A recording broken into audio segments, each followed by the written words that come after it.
ऐसे न जाने कितने प्रगतिशील किसान हैं जो सरकारी योजनाओं की मदद से अपने जीवन का स्तर काफी बेहतर कर चुके हैं। लेकिन हरियाणा सरकार की तमाम योजनाओं से प्रदेश की महिला किसान भी खेती में अपना शानदार योगदान दे रही हैं। प्रगतिशील किसानों की लिस्ट में महिलाएं भी न सिर्फ काफी आगे आ चुकी हैं, बल्कि सरकारी मदद के कारण अच्छी खासी रकम भी कमा रही हैं। ये महिला किसान पंचकूला की मैना चौधरी हैं, जो काफी सालों से बागवानी से जुड़ी हुई हैं और सफल महिला किसान भी हैं, जो दूसरी महिला किसानों के लिए एक प्रेरणा भी हैं। इतना ही नहीं, वो दूसरे किसानों से भी बागवानी से जुड़कर खेती करने का संदेश दे रही हैं। मुझे शौक है फार्मिंग का, एग्रीकल्चर का। शुरू से 20-25 साल से मैं कर रही हूँ फार्मिंग अपनी। तो मैं चाहती हूँ कि सब भाई बहनों को खास तौर पर अपनी खेती की तरफ ध्यान दें और इसमें हर चीज़ हम उगा सकते हैं। मैं करती हूँ इसमें अपने लिए खेती, जिसमें सब्जियां हैं सब, जैसे घिया है, तोरी है और करेले हैं, टमाटर है और ये सारी सब्जियां। वैसे तो महिलाएं पहले से ही खेती किसानी के काम में परिवार का हाथ बांटती थी, लेकिन आज पूरी जिम्मेदारी के साथ वो खेती की दशा और दिशा बदल रही हैं। ऐसी ही महिला किसानों में पंचकूला की महिला किसान मैना चौधरी का नाम शामिल है, जो आज सीजनल और ऑफ सीजनल सब्जियों की खेती कर रही हैं। इस काम में मैना चौधरी को बागवानी विभाग का भी पूरा सहयोग मिला है। हॉर्टिकल्चर हरियाणा ये मुझे मदद भी करते हैं और जानकारी भी देते हैं। टाइम सर हमें हर चीज़ की जानकारी देते हैं, आते रहते हैं, पूरी जानकारी देते हैं। तो इनके अनुसार मैं चलती हूँ। तो मैं चाहती हूँ कि सब बहनें हरियाणा की अपने खेतों में अच्छी फसल उगा सकती हैं और काम कर सकती हैं। आज के समय में किसान लौकी, तोरई, खीरा, करेला, टमाटर जैसी सब्जियों की आधुनिक खेती से काफी उत्पादन ले रहे हैं। मैना चौधरी भी हर तरह की मौसम और बेमौसमी सब्जियां उगाती हैं। इनका फोकस साल भर खाई जाने वाली सब्जियों के उत्पादन पर है। बागवानी फसलों की उत्पादकता बढ़ाने के लिए मैना चौधरी ने पॉली हाउस भी लगाया है। अब सब्जियों को बेचने के लिए बार बार मार्केट नहीं जाना पड़ता, बल्कि ये थोक में ही बिक जाती है। किसानों को बागवानी विभाग से पूरा सहयोग।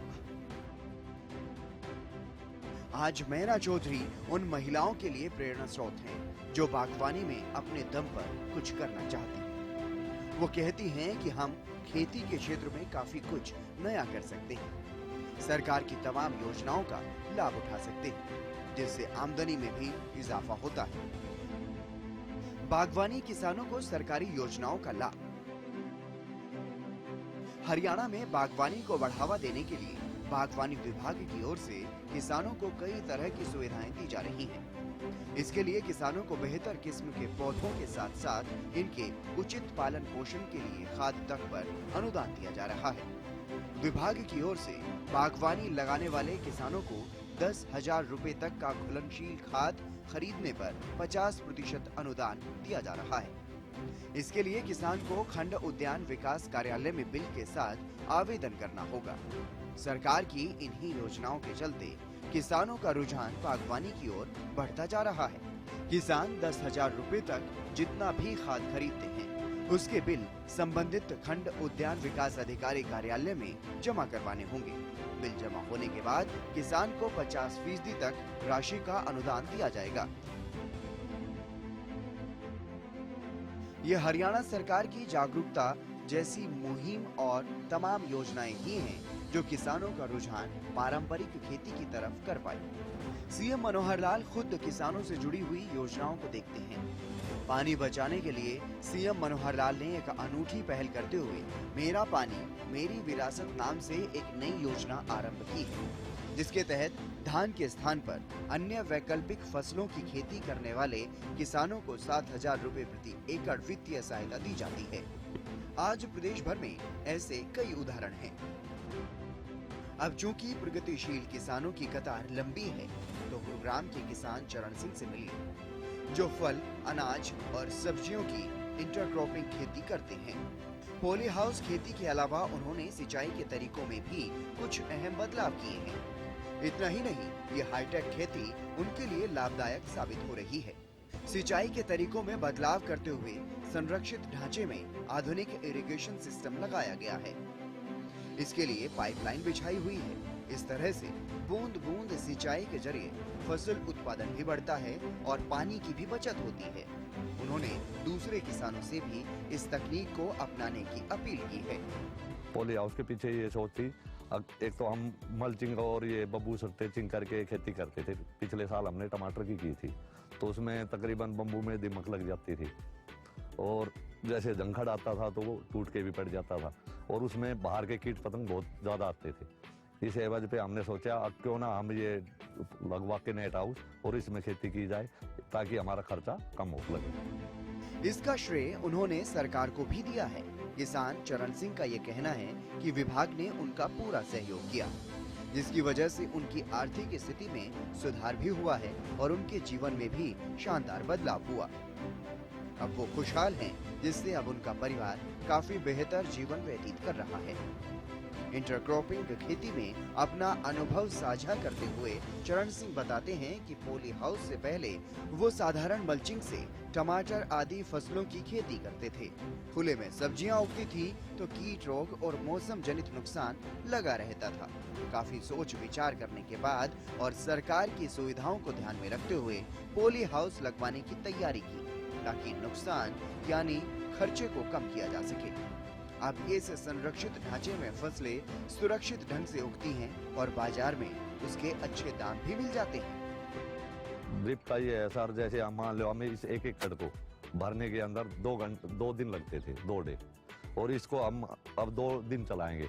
एक सप्ते के अंदर 2 घंटे चले तो मान लो कितना पानी लगा 2 घंटे में।